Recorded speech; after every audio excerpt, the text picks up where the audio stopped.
प्यारे बच्चों नमस्कार। मैं आपका एजुकेटर सोनू कुली आपका स्वागत करता हूं श्योर 60 के ऑनलाइन प्लेटफॉर्म पे। चलिए, मैथ की वीडियो तो हमारी पहले आ रही थी और उसके साथ साथ हम साइंस की भी शुरुआत करते हैं। और साइंस में मेरे प्यारे बच्चों हम फिजिक्स से शुरू करते हैं और जो सबसे इम्पोर्टेंट टॉपिक है ना उन्हीं को मैंने पहले उठाया है। तो एक ही वीडियो में हम कंप्लीट टॉपिक को समझेंगे और उसके बाद में उससे रिलेटेड आपका कोई भी डाउट नहीं रहेगा, ठीक है ना। तो चलिए, फिजिक्स के अंदर मैंने पहला टॉपिक उठाया है वेव यानी तरंग। तो तरंग से रिलेटेड जितनी भी चीजें हैं वो सारी इस वीडियो में हम सीख रहे हैं। चलिए मेरे भाई शुरू करते हैं। तो सबसे पहले आपको पता होना चाहिए कि तरंग होती क्या है, वेव होता क्या है। तो यदि हम सिंपल भाषा में समझे ना तो तरंग एक प्रकार का सर विक्षोभ है या डिस्टरबेंस है। जैसे आपने देखा होगा कि हम पानी के अंदर पत्थर फेंकते हैं और जैसे ही पानी में हम पत्थर फेंकेंगे ना तो वहां से आपकी डिस्टरबेंस होएगी, आपको तरंगे निकलती हुई दिखाई देगी। तो जो डिस्टरबेंस है ना उसी को हम वेव के नाम से जानते हैं। अब सबसे पहले यदि हम बात करें तो तरंग हमारी दो प्रकार की होती हैं। मैंने ज्यादातर पीपीटी में चीजें लिख रखी हैं और मेन बात को मैं लिख के बताऊंगा, ठीक है ना। तो तरंग हमारी दो प्रकार की होती है। एक होती है यांत्रिक तरंग यानी मैकेनिकल वेव और दूसरी होती है विद्युत चुंबकीय तरंगे यानी इलेक्ट्रोमैग्नेटिक वेव। अच्छा, दोनों में क्या फर्क है सर? तो यांत्रिक तरंगे है ना मेरे प्यारे बच्चों, ध्यान रखना, इनको संचरण के लिए माध्यम की जरूरत होती है। इन तरंगों को चलने के लिए मेरे प्यारे बच्चों मीडियम की जरूरत होती है, यानी बिना माध्यम के ये गति नहीं कर पाएगी, ठीक है ना। और इसके एग्जाम्पल हम समझेंगे आगे जाके। जैसे मैं एग्जाम्पल की बात करूं ना सर तो साउंड है हमारी ध्वनि। यदि आप ध्वनि को देखोगे ना तो एक प्रकार की यांत्रिक तरंग है। साउंड को चलने के लिए कोई ना कोई माध्यम चाहिए, या तो वहां पर सॉलिड होना चाहिए या लिक्विड होना चाहिए या गैस होना चाहिए। अब हम दूसरी तरफ बात करते हैं विद्युत चुंबकीय तरंगों की, इलेक्ट्रोमैग्नेटिक वेव। तो ये ऐसी तरंगे हैं मेरे प्यारे बच्चों, इनको संचरण के लिए माध्यम की जरूरत नहीं होती। ये तरंगे हैं ना सर, ये बिना माध्यम के भी चल पाती हैं, इनको संचरण के लिए माध्यम की जरूरत नहीं होती। यानी ये वाली तरंगे हैं ना, ये निर्वात में भी गति कर सकती है, ठीक है ना। वैक्यूम के अंदर भी ये गति कर सकती हैं, इनको माध्यम की जरूरत नहीं होती। और यदि हम इसका एग्जाम्पल देखेंगे ना तो यहां पर हमारे पास एग्जाम्पल हो जाएगा सर लाइट यानी प्रकाश। भाई सूर्य से जो हमारी लाइट आती है, प्रकाश आती है, तो वो निर्वात में भी तो गति करती है। अंतरिक्ष में देखेंगे तो ज्यादा कुछ चीजें नहीं है, तो वहां पर तो वो वैक्यूम में ट्रेवल करती है। लेकिन धरती पर आने के बाद उसको मीडियम मिलता है, एयर वगैरह, तो इनको ना शरीर निर्वात में भी गति कर सकती है। तो इन्हीं को हम कहते हैं विद्युत चुंबकीय तरंगे।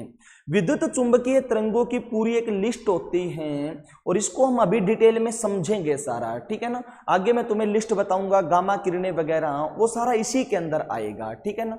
और इधर भी हम इसको डिटेल में समझेंगे, लेकिन एक बार हम थोड़ा सा आगे बढ़ते हैं, ठीक है ना। और आगे बढ़कर हम कुछ ऐसी चीजें जानते हैं जो हमारे लिए जरूरी हैं, जिनका हम बार बार यूज करेंगे। जैसे यहां पर मैंने आपके सामने एक तरंग दिखा रखी है, वेव दिखा रखी है, और यहां पर कुछ अब टर्म आपको समझनी है। जैसे एक चीज होती है मेरे प्यारे बच्चों आयाम, जिसका हम बार बार डिस्कस करेंगे कि आयाम क्या होता है, और इसी को इंग्लिश में कहते हैं सर एम्पलीट्यूड। तो यदि मैं आपसे पूछूं कि आयाम क्या होता है या एम्पलीट्यूड क्या होता है तो बहुत ही आसान है, ध्यान से समझो।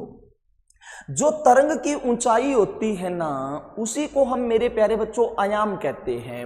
यहां पर एक वेव आपके सामने बनाई गई है और यहां पर ये तरंग की ऊंचाई को देखिए आप, ये तरंग जितनी ऊंची है ना इसी को हम एम्पलीट्यूड या आयाम के नाम से जानते हैं। तो बहुत ही आसान क्वेश्चन है।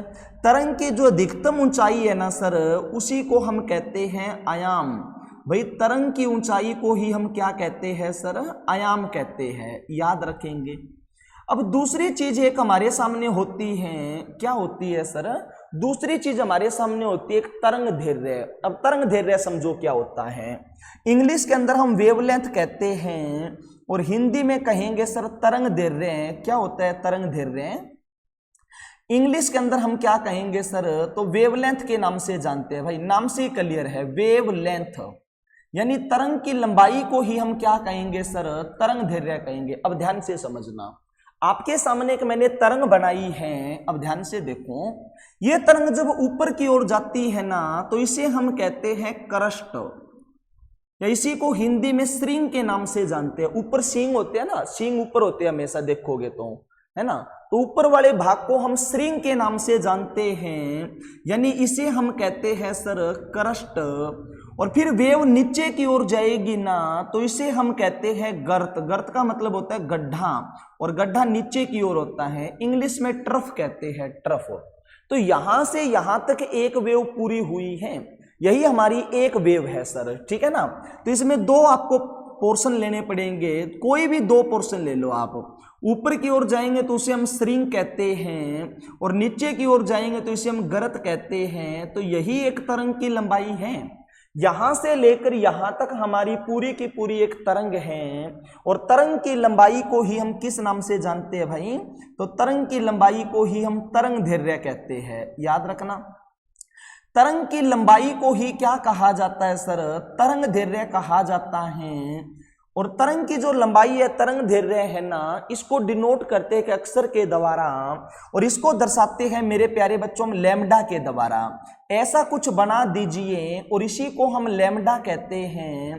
तो तरंग की लंबाई को हम किस में रिप्रेजेंट करेंगे, लैम्डा से रिप्रेजेंट करते हैं। और फिजिक्स के अंदर लंबाई को मीटर में मापते हैं। तो यदि मैं तुम्हें तरंग दैर्घ्य का मात्रक पूछूं तो तरंग दैर्घ्य को मापा जाएगा सर मीटर के अंदर। किस में मापेंगे सर, तरंग दैर्घ्य को मीटर में मापा जाता है। अब ध्यान से समझना, देखिए इसमें मैंने एक श्रृंग लिया है और एक गर्त लिया है, करस्ट और ट्रफ लिया है। अब जो बुक में डेफिनेशन लिखी है वो क्या लिखी है, तो बुकों में लिखा होता है दो क्रमागत श्रृंगों के बीच की दूरी या दो क्रमागत गर्त के बीच की दूरी को हम तरंग दैर्घ्य कहते हैं। ये बात भी ठीक है। देखिए भाई, दो लगातार आप श्रृंग लो, देखो यहां से लगेंगे, श्रृंग लेना है तो दो लगातार हम श्रृंग लेंगे सर, ठीक है ना। और दो लगातार हम श्रृंग लेंगे तो यहां से यहां भी तो एक तरंग है पूरी की पूरी, यहां पर एक श्रृंग है, फिर गरत है, और फिर दोबारा गरत है, और फिर श्रृंग है। तो टोटल इसमें चार भाग होते हैं। कहीं से भी स्टार्ट करके आप चार टुकड़े ले लो, और चार टुकड़े जब हो जाएंगे तो उसी को मिला के एक तरंग बनेगी। यहां पर भी तो चार टुकड़े थे, 1 2 3 4, ठीक है ना।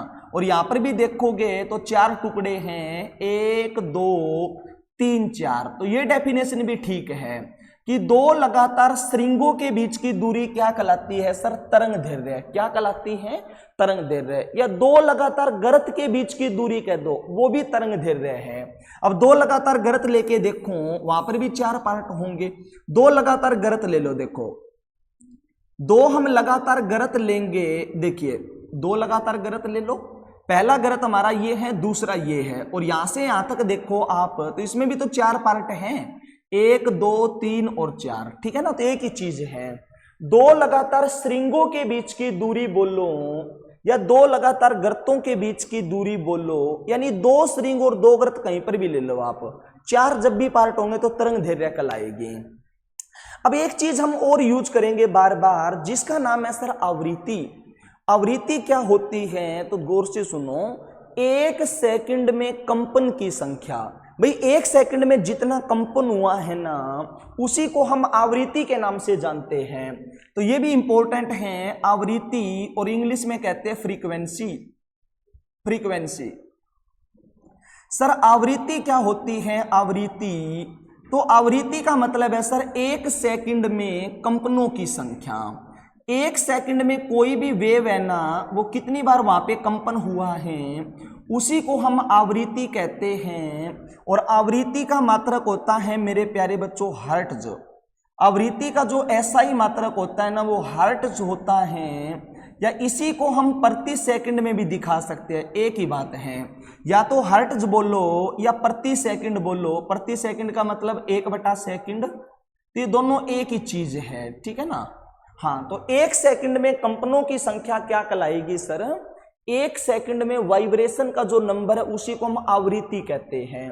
अब थोड़ा सा मेरी बात को तुम्हें और समझना है, और क्या समझना है आपको, तो ध्यान से देखिए। देखो आवृत्ति और तरंग दैर्घ्य हमेशा एक दूसरे के उल्टे होते हैं। जैसे यहां पर देखो मेरे प्यारे बच्चों, यहां पर आप पहले क्या देखेंगे, इस तरंग को देखिए आप ध्यान से, वेवलेंथ देखो पहले, वेवलेंथ, तरंग दैर्घ्य अभी बताया था मैंने। तो दो कोई भी लगातार स्ट्रिंग ले लो, देखिए यहां से लगेंगे हम स्ट्रिंग, फिर गरत और फिर स्ट्रिंग, तो कोई भी दो लगातार स्ट्रिंगों के बीच की दूरी क्या कहलाती है, तरंग दैर्घ्य। क्या कहलाती है, तरंग दैर्घ्य। तो यहां पर आप देखोगे ना, तो हमारी तरंग दैर्घ्य क्या है, ज्यादा। यहां पर हमारी तरंग दैर्घ्य क्या है, ज्यादा है। और याद रखना, जब तरंग दैर्घ्य ज्यादा होएगी ना, तो फ्रीक्वेंसी क्या होएगी मेरे प्यारे बच्चों, कम होएगी। ये ना दोनों एक दूसरे के उल्टे होते हैं। यदि तरंग की लंबाई ज्यादा है, तरंग दैर्घ्य ज्यादा है, तो वहां पर फ्रीक्वेंसी कम दिखेगी। अब यहां पर देखो, यहां पर आप देखोगे तो वेवलेंथ देखो कम है, वेवलेंथ हमारी सिर्फ इतनी ही है।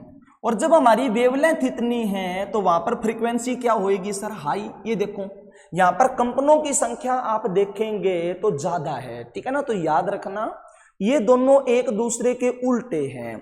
यदि किसी तरंग की आवृत्ति कम है तो इसका मतलब उसकी तरंग दैर्घ्य ज्यादा मिलेगी। और यदि सर आवृत्ति ज्यादा है तो तरंग दैर्घ्य क्या मिलेगी, कम। एक दूसरे का उल्टा है, आपको बिल्कुल आराम से दिखाया भी गया है। वेवलेंथ यदि ज्यादा तो फ्रीक्वेंसी कम। देखो फिक्स टाइम है, मान के चलो 5-5 सेकंड है, तो यहां पर 5 सेकंड में कंपन कितने हुए हैं, 1 2 3 4। लेकिन यहां पर भी 5 सेकंड देखें तो कंपन देखो कितने ज्यादा है, एक दूसरे के उल्टे है ये। तो तीनों बातें आपको क्लियर हो गई होगी। अब हम डिटेल में एक एक करके तरंग को पढ़ना शुरू करते हैं। और सबसे पहले हम आपको बताते हैं इलेक्ट्रोमैग्नेटिक वेव के बारे में। इलेक्ट्रोमैग्नेटिक वेव यानी विद्युत चुंबकीय तरंगों के बारे में डिस्कस करते हैं। और विद्युत चुंबकीय तरंगों की पूरी एक लिस्ट है, और इस लिस्ट को आपको इसी प्रकार याद रखना है। इनमें बार बार क्वेश्चन सेट हुए हैं, ठीक है ना। तो मैं थोड़ी सी जानकारी आपको दे देता हूं, ध्यान से समझना। इलेक्ट्रोमैग्नेटिक वेव की यदि हम बात करेंगे ना, तो अभी मैंने बताया आपको इलेक्ट्रोमैग्नेटिक वेव की बात करेंगे सर, तो इन तरंगों को चलने के लिए माध्यम की जरूरत नहीं होती, मैंने अभी बताया था। तो और ये जो तरंगे चलती है ना सर, ये निर्वात में भी गति कर सकती हैं।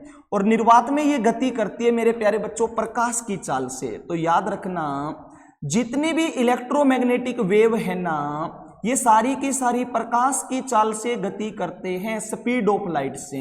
और प्रकाश की चाल होती है सर 3 × 10⁸ मीटर प्रति सेकंड। याद रखना, जितने भी इलेक्ट्रोमैग्नेटिक वेव है ना, ये सभी स्पीड ऑफ लाइट से ट्रेवल करती है 3 × 10⁸ मीटर प्रति सेकंड से। दूसरी यदि हम बात करें ना, तो जितने भी इलेक्ट्रोमैग्नेटिक वेव है ना सर, ये उदासीन होती हैं। उदासीन का मतलब सर ये न्यूट्रल होती हैं, यानी इन पे कोई भी चार्ज नहीं होता। इन पे कोई भी चार्ज नहीं होता, तो एक दूसरे की तरफ ये अट्रैक्ट भी नहीं होएगी। तो ये अपने रास्ते से भटकती नहीं है, क्योंकि ये उदासीन होती हैं। और वरना पॉजिटिव चार्ज होता तो वो नेगेटिव की तरफ चला जाता, और नेगेटिव होता तो पॉजिटिव की ओर जाता। लेकिन ये सर एक सीधी लाइन में ट्रेवल करेगी, न्यूट्रल होती है ये। यदि आगे हम बात करें तो ये सारी की सारी जो है ना, वो फोटोन की बनी होती है। आगे प्रकाश बताऊंगा तुम्हें मैं। प्रकाश, उसमें छोटे छोटे एनर्जी के बंडल होते हैं जिसे हम फोटोन कहते हैं। तो वो हम आगे सारा डिटेल में पढ़ेंगे। अब ये किरणें हैं कितनी, तो जितने भी इलेक्ट्रोमैग्नेटिक वेव है ना, इनको याद करने के एक ट्रिक है, और जो हमें याद रखनी है। तो इलेक्ट्रोमैग्नेटिक वेव को एक लाइन में याद रखना है हमें, और इसकी ट्रिक है सर गाये अवीसु इन्फ्रा मारे। गाये अवीसु इन्फ्रा मारे, ये आपको बहुत हेल्प करेगी चीजें, ठीक है ना।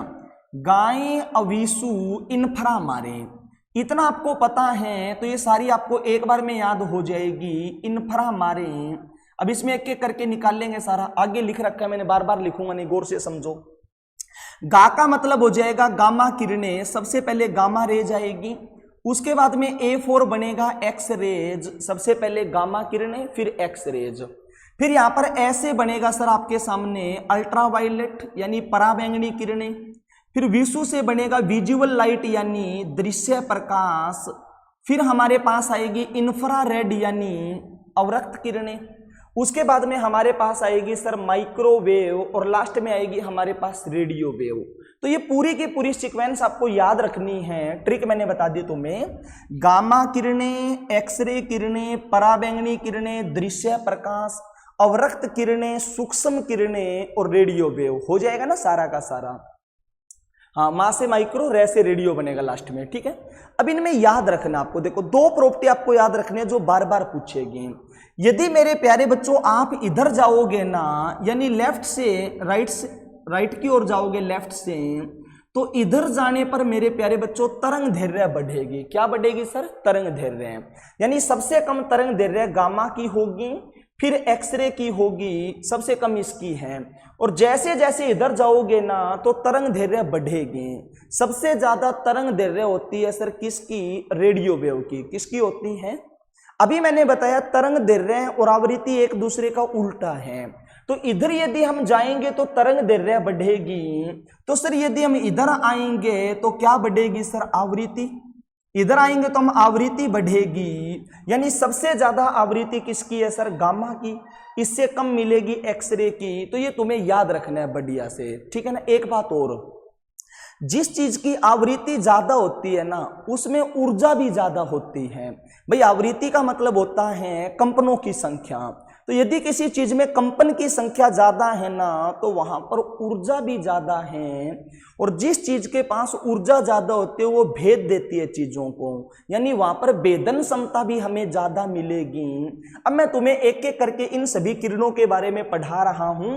सबसे पहले हम उठाते हैं सर गामा किरणों से, लिखिए साथ साथ, बड़ी आसान पोर्शन है। चलिए, तो सबसे पहले इलेक्ट्रोमैग्नेटिक वेव हम देखेंगे।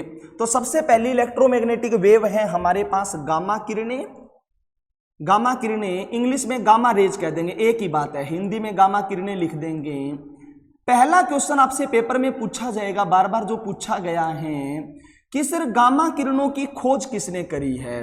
तो याद रखना मेरे प्यारे बच्चों, गामा किरणों की जो खोज करी थी ना वो पॉल विलार्ड ने करी थी। याद रखना, गामा किरणों की खोज करी थी पॉल विलार्ड ने। और दूसरी बात याद रखना, ये जो गामा किरणें हैं ना इनकी आवृत्ति सबसे ज्यादा होती है। अभी मैंने तुम्हें बताया था। तो इनकी आवृत्ति पूछे ना आपसे तो गामा किरणों की आवृत्ति होती है सबसे ज्यादा। भैया सबसे ज्यादा आवृत्ति पूछेगा तो गामा किरणों की होती है।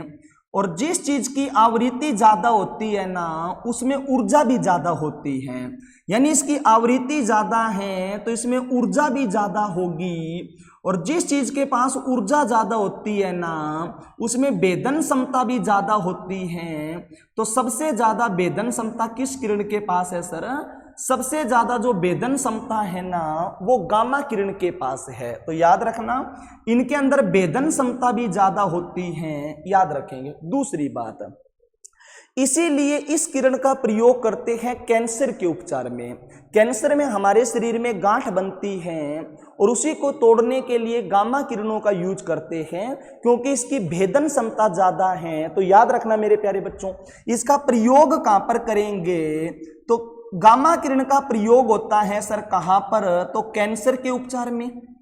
कैंसर बीमारी में कोबाल्ट 60 के साथ यूज करते हैं। आगे पढ़ाऊंगा मैं तुम्हें। इलाज का नाम है कीमियोथेरेपी, डिटेल में पढ़ेंगे आगे कीमोथेरेपी। तो इसका यूज करते हैं सर एक तो कैंसर के उपचार में, और एक यदि हमें अनाज की रक्षा करनी है ना कीटों से तो वहां पर भी हम गामा किरणों की यूज कर सकते हैं। अनाज की कीटों से रक्षा यदि करनी है ना तो वहां पर भी हम गामा किरणों का यूज करते हैं, कीटों से रक्षा। एक बात और याद रखेंगे, जितने भी आपके पास रेडियो एक्टिव एलिमेंट है, जितने भी आपके पास, उन सभी रेडियो एक्टिव एलिमेंट से भी कौन सी किरणें निकलती है सर? गामा किरणें। जैसे कहीं पर परमाणु बम फटा है या कोई भी और है, तो जितने भी रेडियो एक्टिव एलिमेंट है ना सर, रेडियो एक्टिव एलिमेंट, तो रेडियो एक्टिव एलिमेंट से भी कौन सी किरण निकलती है सर? रेडियो एक्टिव एलिमेंट से भी आपकी सबसे ज्यादा गामा किरणें ही निकलती है। तो ये खतरनाक होती है, शरीर को भेद के चली जाती है। फिर यदि हम गामा किरणों के बाद में बात करेंगे तो दूसरी किरण का नाम क्या है? हमारा ट्रिक बताई थी गा ए, ए का मतलब हो जाएगा सर एक्सरे। तो दूसरी किरण का नाम है हमारा एक्सरे। एक्सरे के बारे में लिखना शुरू करेंगे। एक्सरे से भी पेपर में बार बार क्वेश्चन आए हैं, और एक्सरे से क्या क्वेश्चन आए हैं, तो दूसरी हमारी इलेक्ट्रोमैग्नेटिक वेव होती है सर एक्स किरणें, या इसी को हम एक्स रेज कहते हैं।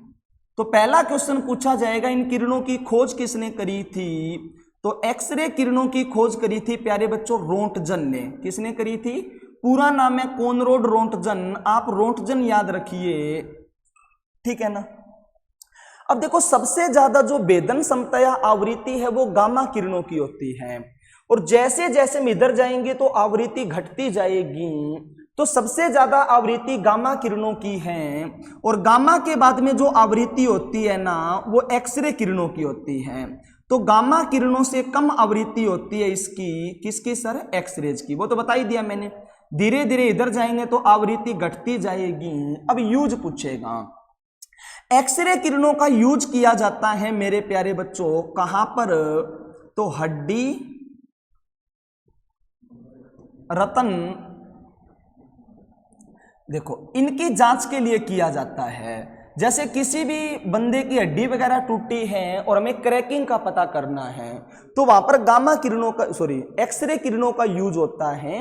ये हमारी मसल को तो भेद देते लेकिन हड्डियों को नहीं भेद पाते हैं, तो वहां पर एक्सरे किरणें छोड़ देंगे, और हड्डी वगैरह में क्रैक वगैरह हुआ ना तो वहां से हमें पता चल जाता है। तो इसका यूज किया जाता है सर हड्डी और रतन की जांच के लिए, क्योंकि हड्डियों को भेद नहीं पाती सर, गामा किरणें भेद देते हैं, वापिस आ जाती हैं। तो हड्डी और रतन की जांच के लिए इसका यूज होता है। और हमारा जो एक्सरे होता है ना उसकी इकाई भी रोंटजन है। हमारा जो डॉक्टर एक्सरे करता है वो 6 रोंटजन पर करता है। कितने रोंटजन पर, 6। लेकिन 6 रोंटजन से यदि ज्यादा पर करेगा ना तो वो फिर हानिकारक होता है। मान के चलो किसी का एक्सरे डॉक्टर ने 20 रोंटजन पर कर दिया तो फिर वहां पर वो मर जाएगा, ठीक है ना। और जैसे परमाणु हमले वगैरह होते हैं तो उनमें भी एक्स किरणें निकलती है, लेकिन वो खतरनाक होती हैं। वो आपकी 150-200 रोंटजन से भी ऊपर की होती हैं, तो वो हम नहीं सहन कर पाते। हम सहन कर पाते हैं सिर्फ कितना सर, तो 6 रोंटजन तक का, ठीक है ना। 6 रोंटजन का ऊपर हमारा एक्सरे होता है। तो गाय अवीसु, गाय आगे है ए। तो इसके बाद में हम पढ़ेंगे F4 यानी अल्ट्रावायलेट। तो इसके बाद में जो किरणें आती है ना सर उनका नाम है अल्ट्रावायलेट यानी यूवी रेज, और हिंदी में जानते हैं मेरे प्यारे बच्चों पराबैंगनी किरणों के नाम से। किस किरणों के नाम से जानते हैं, पराबैंगनी किरणों के नाम से जानते हैं। इनसे बार बार क्वेश्चन पूछेगा आपका। पहला क्वेश्चन पूछा जाएगा कि खोज किसने करी थी, तो पराबैंगनी किरणों की खोज करी थी रीटर ने, याद रखेंगे। रीटर नाम के विद्वान ने इसकी खोज करी थी। अब याद रखेंगे सर जो हमारा आरओ वाटर होता है, आपने सुना होगा, आरओ का मतलब होता है रिवर्स ओस्मोसिस। और जो आरओ के अंदर हम यूज करते हैं ना वो मेरे प्यारे बच्चों हम यूवी रेज का ही करते हैं, क्योंकि यूवी रेज क्या करते हैं, जितने भी जीवाणु वगैरह होते हैं ना वहां पर उनके क्रोमोसोम को बदल देती है ये। इसीलिए हम पानी को साफ करने में इसका यूज करते हैं। तो वाटर, आरओ वाटर के अंदर हम यूज करेंगे तो कौन सी किरणों का यूज होता है सर, आरओ वाटर में भी यूज होता है यूवी रेज का, क्योंकि ये क्या करती है, जीवाणुओं के क्रोमोसोम को बदल देती है। दूसरा, ये पराबैंगनी किरणें यदि धरती पर आएगी ना तो हमारे लिए खतरनाक होती है। ये सूर्य से पराबैंगनी किरणें धरती पर आएगी ना तो यही कारण बनेगी मेरे प्यारे बच्चों स्किन कैंसर का। तो यही किरणें आपका स्किन कैंसर का कारण बनती हैं यदि ये धरती पर आई। लेकिन ये धरती पर नहीं आ पाती। क्यों नहीं आ पाती सर, क्योंकि हमारे वायुमंडल का जो समताप मंडल है, स्ट्रेटोस्फीयर है, उसी समताप मंडल में एक परत पाई जाती है, और जिस परत का नाम है सर ओजोन परत। क्या नाम है सर, ओजोन परत। तो ओजोन परत क्या करती है, इन्हें धरती पर आने से रोकती है। ओजोन परत इन्हें पृथ्वी पर आने से रोकती है, इसलिए हम बचे हुए हैं। यदि ये किरणें धरती पर आई ना सर तो किसका कारण बनती है, कैंसर का। ओजोन परत के बारे में हम आगे डिटेल में पढ़ेंगे सारा का सारा। ओजोन परत पाई जाती है समताप मंडल में यानी स्ट्रेटोस्फीयर में। ओजोन परत की मोटाई को मापते हैं डोबसन में। ओजोन परत का, ओजोन का सूत्र होता है O3 ओजोन को सबसे ज्यादा हानि पहुंचाती है क्लोरोफ्लोरोकार्बन गैस, और ये हमारे लिए चिंता का विषय है। 1984 के अंदर ओजोन परत में छेद देखा गया था अंटार्कटिका में, इसीलिए मेरे प्यारे बच्चों 16 सितंबर 1987 को एक सम्मेलन बुलाया गया था। कहां पर सर? तो वो सम्मेलन बुलाया गया था कनाडा के अंदर मॉन्ट्रियल जगह पे, जिस सम्मेलन का नाम था मॉन्ट्रियल प्रोटोकॉल। तो कभी भी आपसे पेपर में पूछा जाए कि मॉन्ट्रियल प्रोटोकॉल का संबंध किससे है सर, तो उसका ओजोन परत से है। किससे है सर? ओजोन परत से। तो ये बातें भी आपको हल्की हल्की ध्यान रखने जो मैंने बताई है। आगे मैं केमिस्ट्री में तुम्हें डिटेल में बताऊंगा। तो 3 पढ़ा दी मैंने। 3 कौन कौन सी पढ़ा दी सर? गामा किरणें, एक्सरे किरणें, पराबैंगनी किरणें, गायें, अवीसु। आगे विजुअल लाइट है सर। इसके बाद में हम पढ़ेंगे विजुअल लाइट के बारे में। चौथे नंबर पर है विजुअल लाइट। विजुअल लाइट को हिंदी में कहते हैं दृश्य प्रकाश। याद रखना मेरे प्यारे बच्चों, दृश्य प्रकाश की बात करें ना तो विजुअल लाइट की खोज करी थी न्यूटन ने। ये कई बार आया पेपर में। दृश्य प्रकाश की जिसने खोज करी थी ना, उस व्यक्ति का नाम है न्यूटन, और इन्हीं किरणों के कारण हम चीजों को देख पाते हैं। यही वो किरण है मेरे प्यारे बच्चों, यही वो किरणें हैं जिससे हम चीजों को देख पाते हैं। ठीक है ना? यही वो किरणें हैं जिससे हम चीजों को देख पाते हैं। आप सफेद रंग का प्रकाश देखोगे तो ये जो श्वेत प्रकाश है ये 7 रंगों से मिलकर बना है, और इसको हम देख सकते हैं प्रिज्म के ऊपर गिराने से। तो यदि हम प्रिज्म के ऊपर गिराएंगे तो हमें पता चल जाएगा। तो यदि हम श्वेत प्रकाश की बात करें तो ये श्वेत प्रकाश है वो कितने रंगों से मिलकर बना है? 7 रंगों से। और इनकी ट्रिक होती है विवग्योर। क्या ट्रिक है मेरे प्यारे बच्चों? विवग्योर। हमारा जो प्रकाश है सफेद वो 7 रंगों से मिलकर बना है। अब मैं हिंदी में नहीं लिखता, बार बार इंग्लिश में समझो थोड़ा सा। देखिए, Y4 हो जाएगा वायलेट यानी बैंगनी, I4 हो जाएगा इंडिगो यानी आसमानी, B4 हो जाएगा ब्लू यानी नीला, G4 ग्रीन यानी हरा, Y4 येलो यानी पीला, O4 ऑरेंज यानी नारंगी, और रेड 4 हो जाएगा लाल। तो जिस प्रकाश के कारण हम चीजों को देख पाते हैं वो दृश्य प्रकाश है। और ये यदि हम देखेंगे श्वेत प्रकाश तो ये 7 रंगों से मिलकर बना है। अब ध्यान से समझो मेरी बात को। अभी मैंने तुम्हें बताया था, देखिए बिल्कुल ध्यान से देखिए आप, जैसे जैसे आप इधर जाओगे ना तो हमारी वेवलेंथ बढ़ेगी। अब देखो इधर जाएंगे तो वेवलेंथ बढ़ेगी। सबसे कम वेवलेंथ गामा किरण की, फिर एक्सरे किरण की, फिर पराबैंगनी किरणें की। अब दृश्य प्रकाश में तो कितने रंग है सर? 7 रंग आएंगे यहां पर, जो मैंने बताया था तुम्हें विवग्योर। विवग्योर। अच्छा, इधर जाएंगे तो धीरे धीरे हमारी वेवलेंथ बढ़ेगी, यानी इन 7 रंगों में देखोगे तो सबसे ज्यादा वेवलेंथ किसकी है सर? लाल रंग की। तो याद रखना, लाल रंग की तरंग दैर्घ्य सबसे ज्यादा होती है, और इसी कारण लाल रंग वो दूर तक चला जाता है। और इसीलिए जितने भी खतरे के चिन्ह है ना वो कौन से रंग से बनाए जाते हैं सर? लाल रंग से बनाए जाते हैं। तो याद रखना, सबसे ज्यादा तरंग दैर्घ्य कौन से रंग की है सर? तो लाल रंग की है। इसके बाद में धीरे धीरे हम आगे बढ़ जाएंगे चीजों को लेके, है ना? तो ये बात भी आपको ध्यान रखनी है, बता देंगे ना दृश्य प्रकाश के बारे में। आगे ये पूरा टॉपिक हम लाइट में डिस्कस करेंगे। दृश्य प्रकाश के बाद में यदि हम जाएंगे गाये, अवीसु, इन्फ्रा, तो इसके बाद में आएगा सर इंफ्रारेड। 5वें नंबर पर होता है इंफ्रारेड, और इंफ्रारेड को हिंदी में कहेंगे, इंफ्रारेड हिंदी में हम कहते हैं सर अवरक्त किरणें। इंफ्रारेड को हिंदी में कहेंगे अवरक्त किरणें। अब ध्यान से समझिए, अवरक्त किरणें भाई सूर्य के प्रकाश में आप देखोगे ना तो हमें गर्मी महसूस होती है, और जो गर्मी का कारण बनती है ना वो यही किरणें हैं अवरक्त। अवरक्त याद रखना। तो इंफ्रारेड किरणों की खोज करी थी विलियम हर्शेल ने, याद रखेंगे भाई। इन किरणों की खोज करी थी हर्शेल नाम के वैज्ञानिक ने, विलियम हर्शेल। और यही वो किरणें हैं जो गर्मी का कारण बनती हैं। सूर्य के प्रकाश में यही किरणें हैं जो गर्मी का कारण बनती हैं, और इनका यूज कहां पर होता है? तो इनका प्रयोग मैन है मेरे प्यारे बच्चों। इन किरणों का यूज किया जाता है कहां पर सर? सीसीटीवी कैमरों में। जितने भी आपके नाइट विजन के सीसीटीवी कैमरे होते हैं ना, उन सभी के अंदर इंफ्रारेड किरणें होती हैं। आपने रिमोट देखा होगा टीवी वगैरह का, तो जितने भी हमारे रिमोट होते हैं ना, रिमोट, तो प्यारे बच्चों रिमोट के अंदर भी यही किरणें भरी होती है, इंफ्रारेड। और याद रखेंगे जितने भी टीवी टावर या मोबाइल टावर हैं, टीवी टावर या मोबाइल टावर हैं, वहां से भी कौन सी किरणें निकलती है सर? इंफ्रारेड। तो ये सारी की सारी आपको याद रखनी है। घर में इसका ज्यादा यूज होता है सर।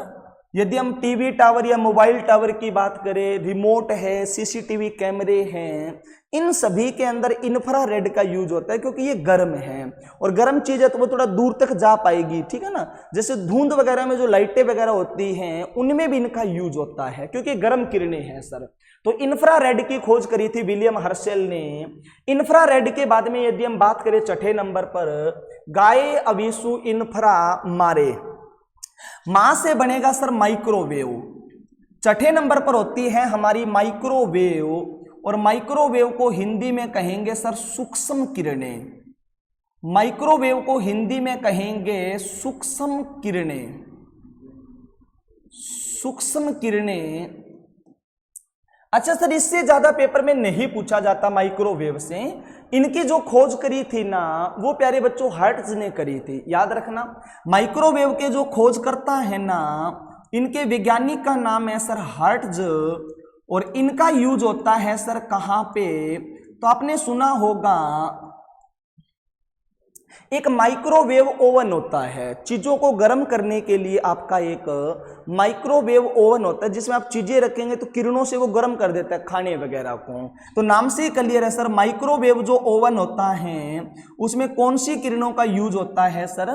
जो खाना गर्म करने के लिए हम यूज करते हैं, तो वहां पर यूज होता है सर माइक्रोवेव का। खाना वगैरह इससे हम गर्म कर सकते हैं। इसके अलावा इसका कुछ हद तक रडार में यूज होता है, लेकिन ज्यादा नहीं होता, तो मैं नहीं लिखता यहाँ पे। सातवें नंबर पर जो हमारी किरणें है ना सर, माइक्रो के बाद में लास्ट वाली किरणों का नाम है रेडियो वेव। क्या नाम है सर?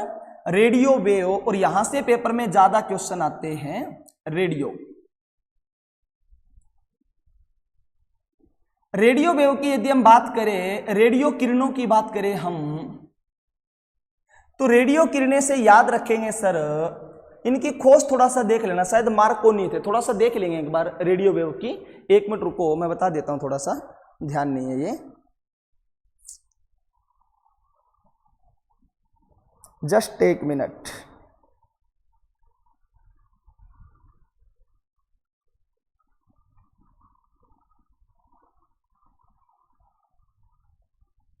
इसकी खोज वगैरह के बारे में ज्यादा नहीं लिखा, रेडियो की खोज करी थी मार्कोनी ने, तो है ना।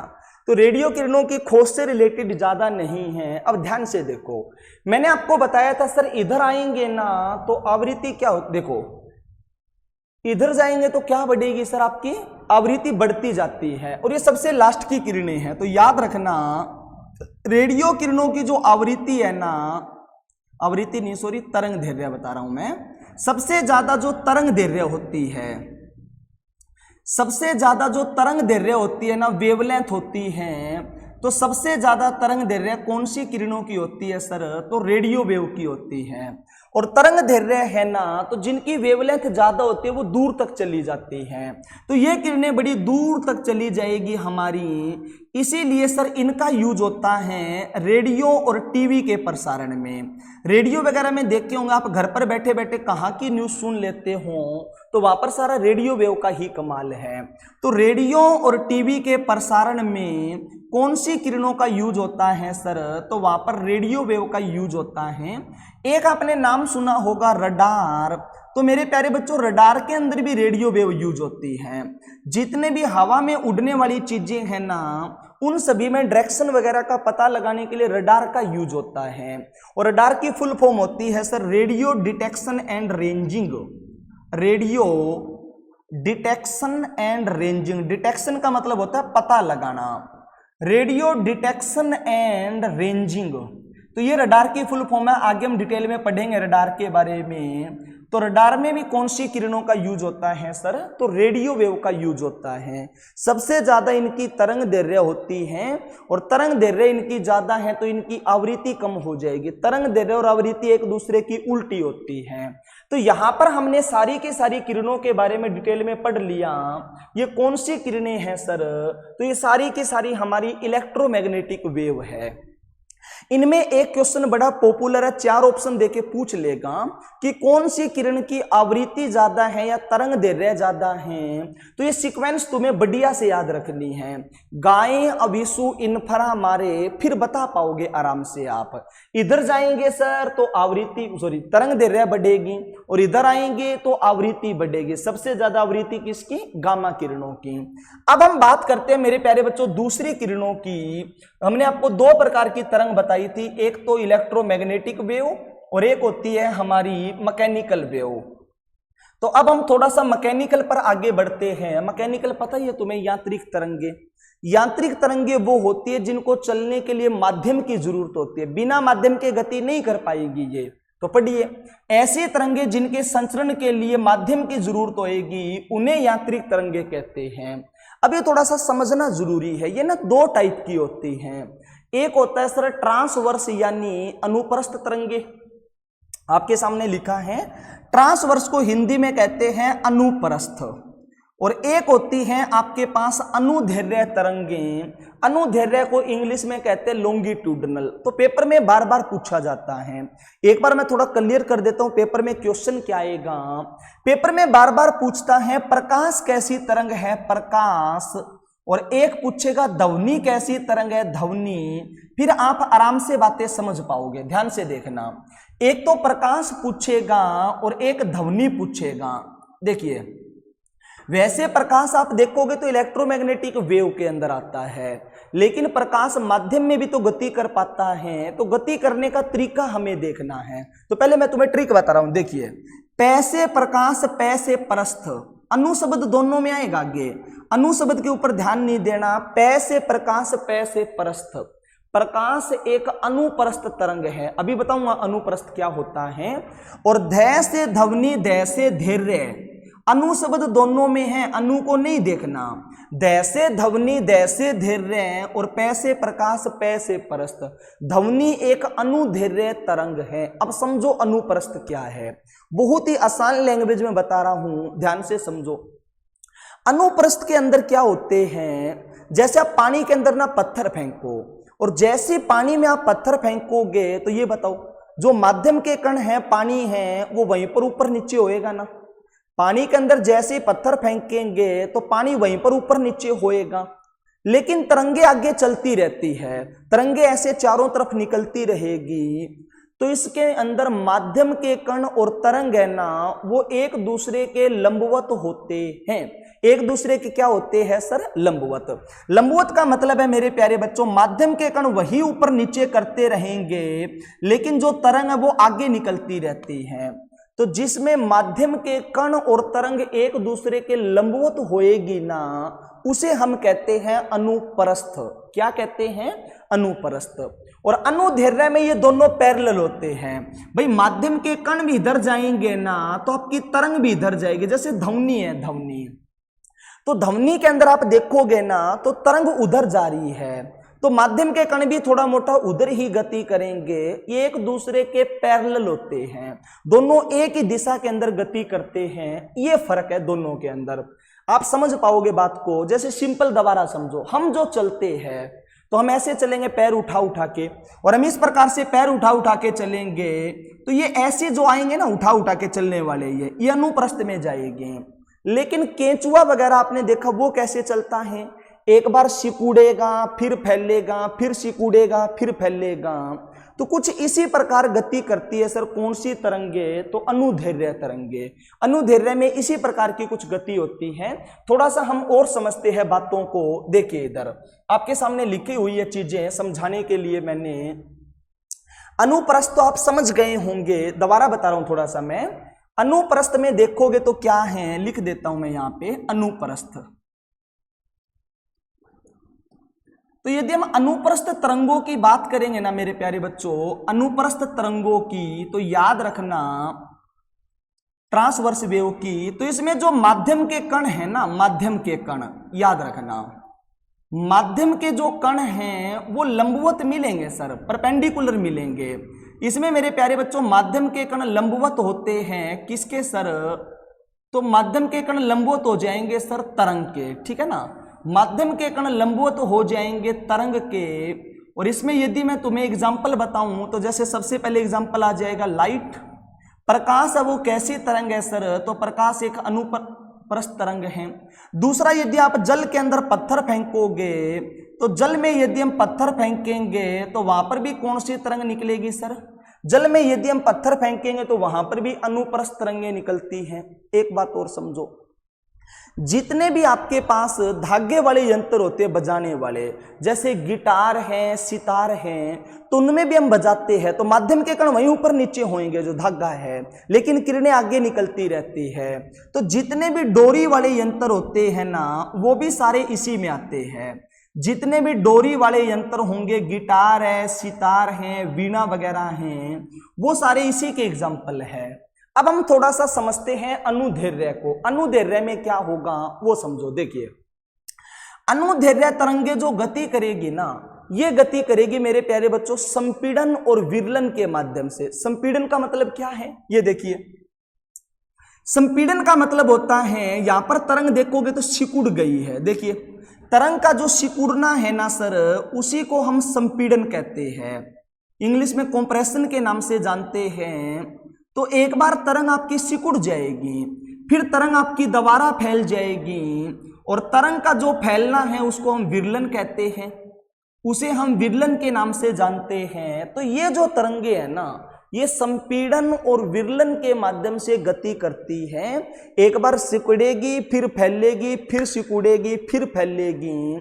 और इसमें जो एक तरंग हम मानेंगे ना, वो दोनों को जोड़ के कहते हैं। जब आप एक बार यहाँ पे संपीड़न और एक बार आप विरलन ले लेते हो ना, तभी जाके हमारी एक तरंग बनेगी।